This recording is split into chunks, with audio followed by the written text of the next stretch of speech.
et Passepartout, on s'en va pour faire les fous, venez avec nous. On peut vous emmener aussi, il y aura Tico et ses amis, et c'est parti. Au plus profond de la mer, au centre de la terre, on va vous emmener plus loin. Voir les grottes et les poissons, voir ce qu'il y a au fond de l'horizon. Au plus profond de la mer, au centre de la terre, on va vous emmener, c'est clair. Voir la profondeur des mers, le centre de la terre.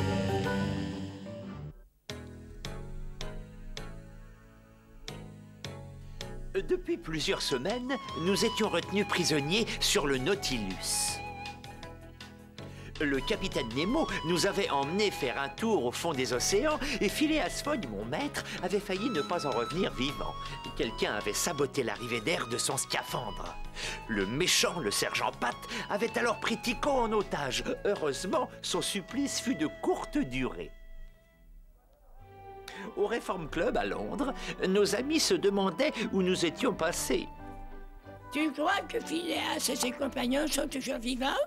Ah, sûr et certain, Lord Guinness. Vous connaissez Phileas aussi bien que moi. Peu importe le danger, il revient toujours. Pourtant, la zone où ils ont été vus pour la dernière fois a été canaillée par la police. On ne les a pas retrouvés. Oui, je sais. La compagnie maritime internationale a aussi envoyé des bateaux. Mais je peux pas m'empêcher de penser qu'ils ont survécu et qu'ils sont quelque part sains et saufs. Je sais pas pourquoi. Je ne partage pas ton optimisme. J'ai plutôt l'impression qu'ils ont été avalés par le terrible monstre. Justement, Phileas était persuadé que ce monstre n'existe pas. Et j'ai tendance à penser comme lui. Ils ont peut-être été repêchés par un engin sous-marin qui les a emmenés ailleurs. Un engin sous-marin, si ça existait, ça serait... Nous vivons une époque passionnante, my lord. Tout est possible. Écoute, Alf. Si Phileas et la princesse Romy sont vivants, je donnerais n'importe quoi pour savoir où ils sont. Ils doivent bien être quelque part. Jusqu'ici, notre traversée se poursuit comme je l'avais prévu. En ce moment, nous nous trouvons au beau milieu de l'océan Indien. Tout ça, c'est très intéressant, capitaine, mais ça fait 3 mois que nous sommes vos invités contre notre gré. Quand nous laisserez-vous enfin rentrer chez nous? Je vous signale, mon cher professeur, que vous êtes libre d'aller et venir dans le Nautilus. Mais moi, j'ai un travail qui m'attend à Londres. Quand pourrons-nous partir? Jamais. Allons, c'est une plaisanterie. Vous n'êtes pas sérieux, Nemo. J'ai encore un tas de recherches à faire, des articles à écrire, des livres à publier. Je ne peux tout de même pas rester ici toute ma vie. Je vous donne la chance d'étudier la vie sous-marine de près, professeur. Vous devriez me remercier. Le monde que vous avez quitté n'est pas digne d'un génie tel que vous. Je vous conseille de l'oublier.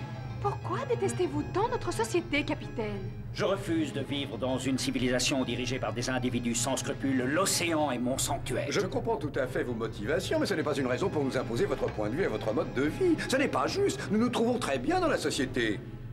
Dans ce livre, vous trouverez le nom de tous les marins qui m'ont fait confiance et qui ont accepté de me suivre. Tout cela parce qu'ils croyaient aux joies et au bonheur que la vie sous l'eau peut leur offrir. Et il y a aussi les noms de ceux qui ont sacrifié leur vie pour défendre le Nautilus. Je n'ai pas le droit de les trahir en autorisant des gens qui connaissent notre secret à retourner dans le monde qu'ils détestaient tant. Je sais exactement ce que vous ressentez. Je vous promets de garder votre secret et de ne pas vous trahir. Ça suffit, la discussion est close. Nous sommes arrivés. Je vais vous montrer quelque chose qui compte énormément pour moi. Attendez.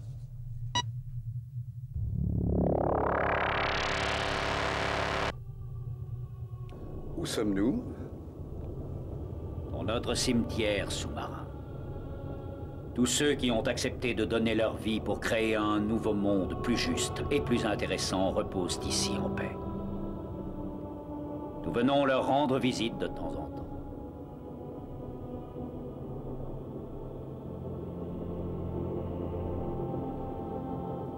À chaque fois que nous traversons le golfe du Bengale, nous venons nous recueillir sur leur tombe. Votre ami Ned accompagne mes hommes. C'est une cérémonie très émouvante. Je suis vraiment bouleversé. Merci. Vous faites maintenant partie des quelques privilégiés qui ont eu l'honneur d'y assister. Peu d'invités ont eu cette chance. Des invités, dites plutôt des prisonniers, ce serait plus exact. La discussion est close, professeur, je vous le répète. Vous allez bientôt faire connaissance avec mes amis les pêcheurs de perles. Oh, c'est fascinant! J'ai lu dans un journal que les pêcheurs de perles travaillaient dans d'affreuses conditions. En effet, Monsieur Fogg, ce n'est pas exagéré, comme vous le verrez. C'est assez scandaleux. Et maintenant, il ne nous reste plus qu'à ajouter une cuillère de poudre d'algues et c'est prêt. Quoi? Tu veux bien m'expliquer pourquoi tu rajoutes toujours un peu de cette poudre dans tous les plats? Tu me déçois énormément. Tu sais, tu résous tous tes problèmes avec des algues. Ah, mais j'adore cette poudre, Tico. Oh, elle est tellement bonne et particulièrement riche en vitamines. La confiture à la framboise aussi, mais on n'en mange pas tout le temps. Oh, pauvre Sam, c'est son anniversaire et on lui prépare un gâteau au thon et aux algues. Je suis un cordon bleu, Tico. Vraiment? Ça m'étonnerait qu'on t'engage dans un restaurant. Sois gentil, remplace au moins le thon par de l'ananas. Oh, sapristi, où as-tu déniché ce super banana? Tu te souviens de l'île où j'ai rencontré cette fille sublime? Eh bien, je l'ai trouvée près de sa hutte. Il y en avait plein. Tu peux pas savoir à quel point elle me manque. Pardon, qu'est-ce que tu dis? T'occupe, ça ne regarde que moi. S'il te plaît, remplace le poisson par des rondelles d'ananas, sinon je ne goûterai pas ce gâteau. Oh là, oh. Bien joué, Passepartout. La casserole a failli se renverser. Ça aurait été dommage. Hop là, hop, hop, Bon, hop, d'accord, hop, tu es hop, très hop, adroit. J'ai l'impression qu'on remonte à la surface. Je me demande où on est cette fois. Pas chez les papous, j'espère.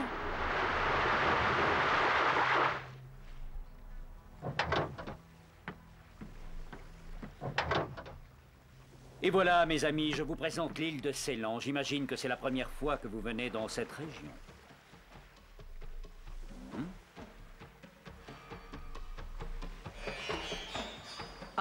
Nous arrivons juste à temps. Tenez, jetez un coup d'œil. Merci beaucoup, capitaine. Oh, c'est étrange, les pêcheurs de perles ont rempli leur bateau de gros cailloux. Vous savez pourquoi? Ils s'y attachent pour descendre plus rapidement. Une fois qu'ils ont une perle, ils se détachent et remontent à la surface. Inutile de vous dire que c'est très dangereux. Les noyades sont assez fréquentes. Et ces pauvres gens sont obligés de risquer leur vie ainsi? Évidemment, les perles se vendent très cher. Les Occidentaux se les arrachent à prix d'or. Tenez, regardez.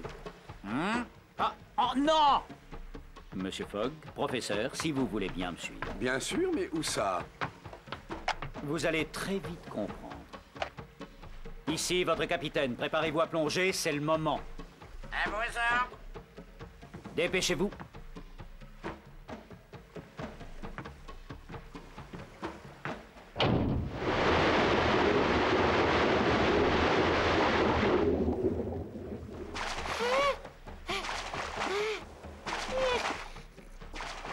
Arrête-toi, on est assez loin. Allez au travail et en vitesse. Qu'est-ce que vous attendez pour plonger? Revenez pas les mains vides. À vos ordres, chef.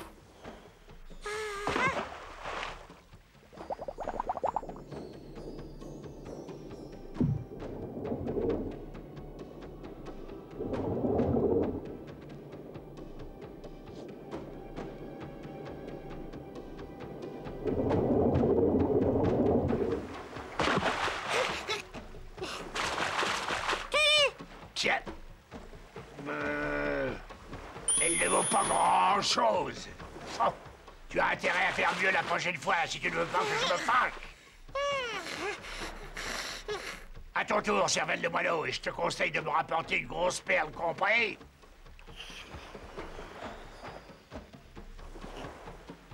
Et t'as pas intérêt à revenir sans rien. D'accord.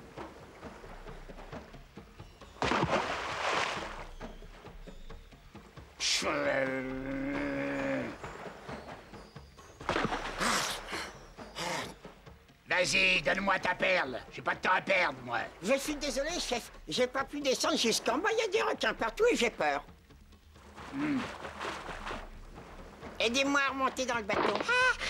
Tu ne remonteras pas tant que tu ne m'auras pas apporté une Je perle. vous en supplie, chef. Je veux pas plonger. J'ai peur des requins. Ayez pitié. T'as pas le choix, c'est moi ou les requins. Regardez, chef. Il a dit la vérité. J'aperçois 3 ailes retraitées. Il se dirige par ici. Oh, je vous en supplie. Aidez-moi à remonter dans le bateau. Ils ont l'air d'avoir très faim. J'ai peur. Tant que tu ne me rapporteras pas une perle, tu resteras dans l'eau. Ils vont le dévorer. Vous pouvez pas le laisser tomber. C'est le meilleur pêcheur de perles de toute l'île. Toi, si tu veux pas le rejoindre, tais-toi. Les requins se rapprochent de plus en plus près.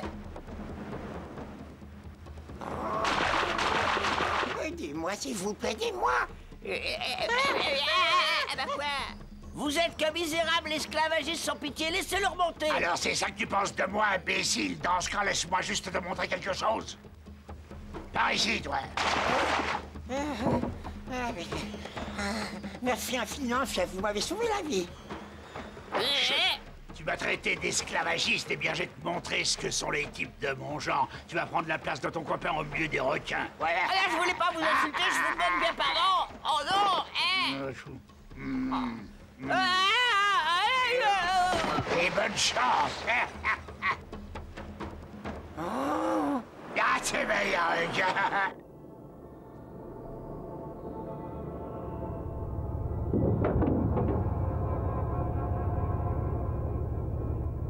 Suivez-moi, messieurs, ce n'est plus très loin. Puis-je savoir où vous avez l'intention de nous emmener? Je vais simplement vous montrer à quel point des individus à l'apparence civilisée peuvent se montrer cruels envers d'autres personnes. Nous allons nous cacher là-bas.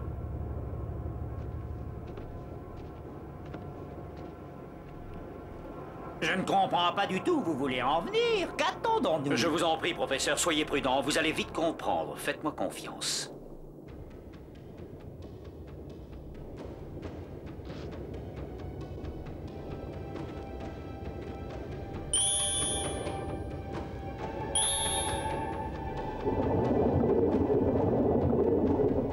Je vous avais prévenu, n'est-ce pas? Que dites-vous de cela? Je croyais que cette forme de pêche avait disparu il y a des années. J'ai beaucoup de mal à réaliser. Ce traitement est cruel, ce gamin doit beaucoup souffrir. L'individu responsable de son supplice est l'un des vôtres, messieurs.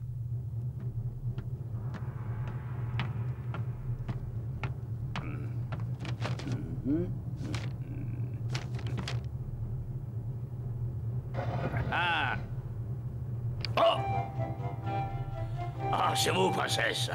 Mais enfin, Ned, que faites-vous dans le noir dans le bureau du capitaine Nemo? Eh bien, je cherche un moyen de sortir de cette prison flottante. Il doit forcément y avoir une carte dans ces tiroirs où il a noté la route que nous allons emprunter. Si je la trouve, je pourrai décider du meilleur moment où leur faut ses compagnies. On peut pas partir en pleine mer. Je sais, mais ce n'est pas bien de fouiller dans les papiers du capitaine. Mais ce n'est pas bien non plus de retenir des gens contre leur gré. Si vous voulez tout savoir, je trouve que ce type devrait être enfermé dans une prison.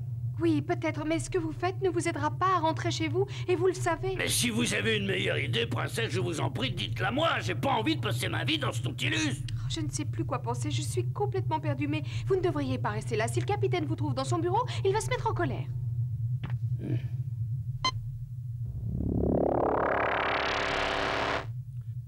Il risque pas de revenir avant quelques instants, il est parti se promener. Ah.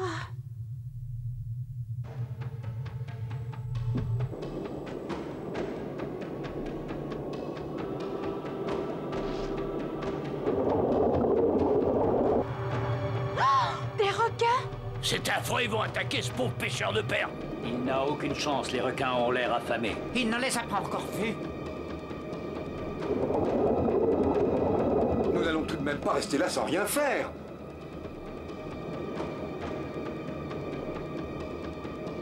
Hé, petit, attention!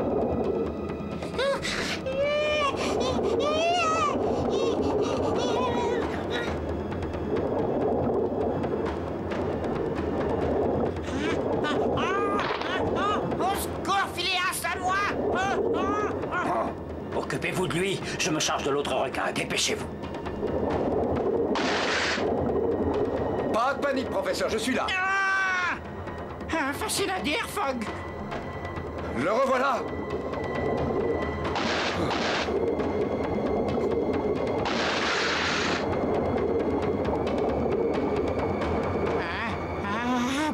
Vous n'êtes pas blessé, professeur? Non, non, je vais bien, merci. J'en suis quitte pour une grosse bosse. Rien de très grave. Ne vous inquiétez pas pour moi. Reposez-vous quelques instants. Je vais aller aider le capitaine. Aucun problème, je ne bouge pas. Je vous attends.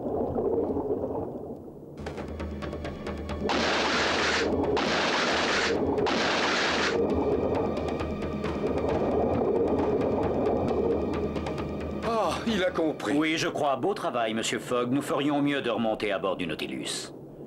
Nous allons vous ramener, professeur. Cette fois, on a vraiment échappé belle, mes amis.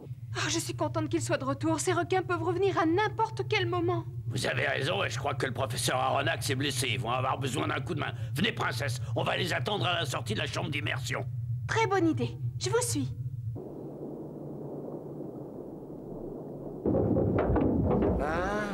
Capitaine! Monsieur Fogg, je vous prie de bien vouloir accompagner notre ami à l'intérieur. Oliver et moi avons un travail urgent à finir. Bien entendu, soyez prudent. C'est bizarre. Il doit manigancer quelque chose. J'ai bien envie de le suivre. Vous croyez que vous pouvez vous débrouiller sans moi? Le Nautilus n'est plus qu'à quelques mètres. Ne vous inquiétez surtout pas pour moi. À tout à l'heure.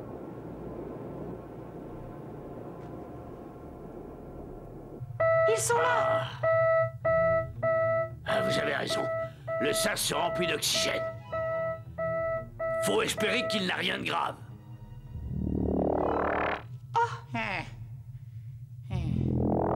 Le requin vous a mordu, n'est-ce pas? Heureusement, non. Il a juste nagé vers moi et il m'a regardé avec ses petits yeux froids. C'est tout, je vais très bien. Mais, professeur, où est passé mon époux? Je croyais qu'il était avec vous. Il a été attaqué par un requin, lui aussi? Il est blessé?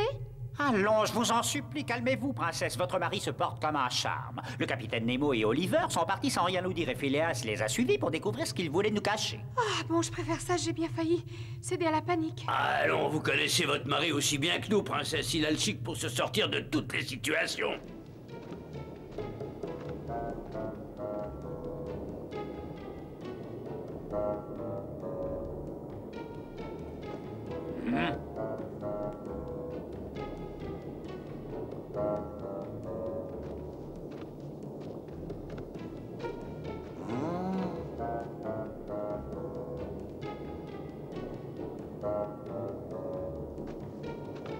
Ici, c'est l'endroit idéal. Qu'est-ce que tu en penses, Oliver? C'est parfait, non?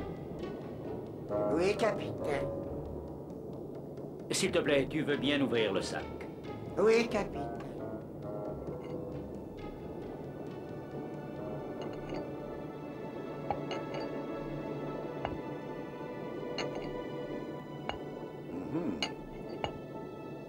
Voilà, ça devrait suffire. On n'a plus qu'à attendre quelques minutes et le tour sera joué.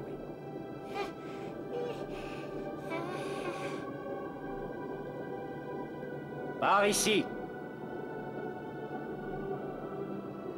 Écoute-moi bien, ces lingots sont à toi. Reviens les chercher plus tard quand ton chef sera occupé ailleurs.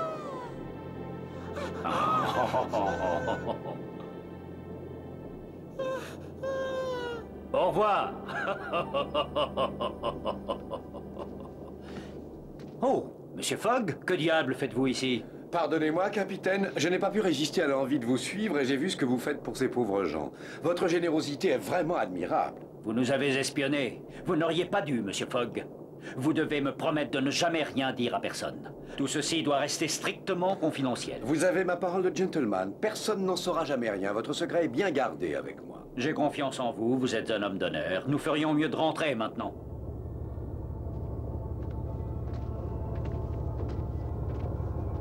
Vous croyez que je peux souffler les bougies? C'est votre anniversaire, vous faites ce que vous voulez. Allez, Sam, c'est l'heure de couper le gâteau. Je meurs d'envie d'y goûter. Félicitations, vous les avez tous éteints d'un seul coup. Bon travail. Joyeux anniversaire, je vous souhaite d'en avoir plein d'autres. Ce gâteau est très joli, ça me fait de la peine de le découper, on pourrait le garder. Ça va pas, je vous en supplie, ne plaisantez pas avec la nourriture, mon estomac se révolte. Un gâteau aux algues.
Désolé d'interrompre votre petite fête.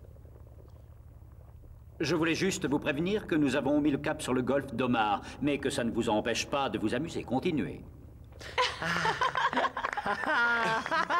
Bravo! Vous avez entendu ce qu'a dit le capitaine? On va enfin pouvoir goûter à ce merveilleux gâteau. Vous avez faim, j'espère?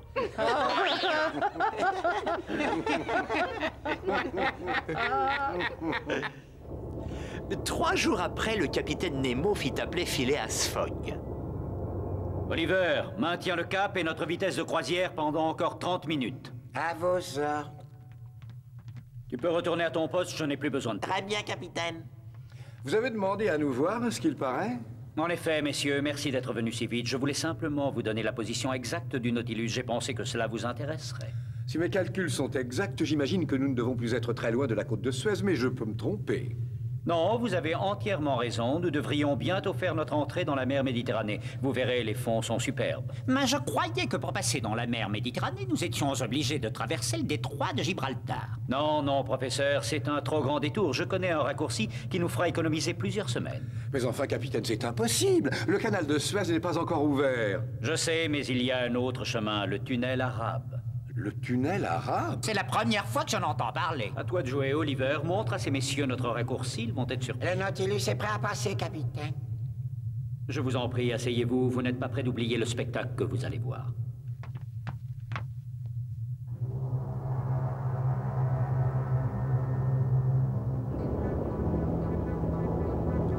Je n'aurais jamais imaginé qu'un tel phénomène pouvait exister sous l'eau. C'est extraordinaire. Oh, si seulement mes collègues de l'Académie des sciences pouvaient être avec nous. Attention, vous risquez d'être un peu secoué. Et pourquoi? Que va-t-il se passer, capitaine? La pression de la mer Rouge va pousser le Nautilus à l'intérieur du tunnel jusqu'à la Méditerranée. Allume les phares, Oliver, nous y verrons plus clair. Tout de suite, capitaine. Les turbulences sont assez fréquentes.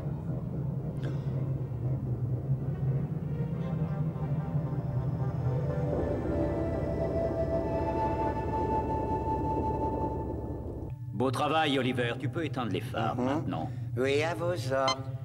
Voilà, messieurs, je vous présente la mer Méditerranée. C'est vraiment extraordinaire. Quel voyage fantastique. Ça alors, il nous a fallu 34 minutes pour changer de mer. Exactement. Seul le Nautilus peut accomplir un pareil exploit. Votre sous-marin est absolument remarquable. Le capitaine ne voulait toujours pas nous laisser partir. Nous dûmes même affronter les tirs d'un navire de guerre. L'Angleterre nous paraissait de plus en plus loin. Le capitaine nous emmena alors faire un tour au pôle Sud. On a failli se laisser piéger par des icebergs et nos réserves d'oxygène approchaient dangereusement du niveau 0. Allions-nous réussir à remonter à la surface avant d'être tous asphyxiés? Vous le saurez bientôt.